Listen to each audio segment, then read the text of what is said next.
Сәлем достар, бүгін біз сіздермен бірге өте ерекше әрі тәтті болып шығатын локма десертін дайындайтын боламыз. Ол үшін біз бірінші жылы суға тұз, ашытқы яғни дрожжи, содан соң қантты салып, бәрін бір келкетіп араластырамыз.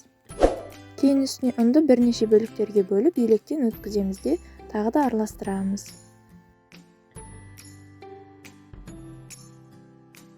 Біздің қамырымыз осындай сұйық болып шығады, оны жарты сағаттай жылы жерге қойып ашытамыз. Біздің қамырымыз осылай ашып көтерілді.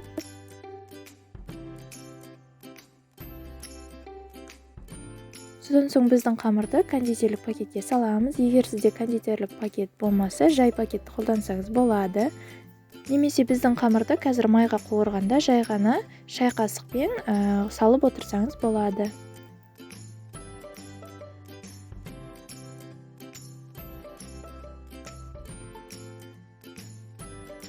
Қыздырылған майда жай отта осылай біздің жаңағы қамырды қайшының көмегімен қиып отырып майға қуырмалап аламыз.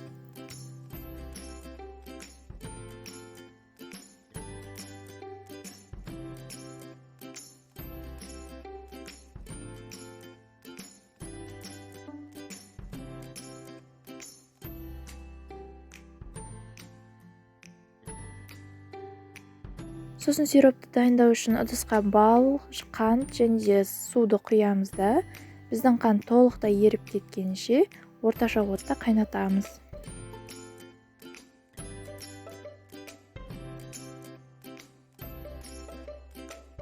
Одан соң сиропқа біздің шариктерді салып, жақсылап араластырамыз да, сүзіп аламыз.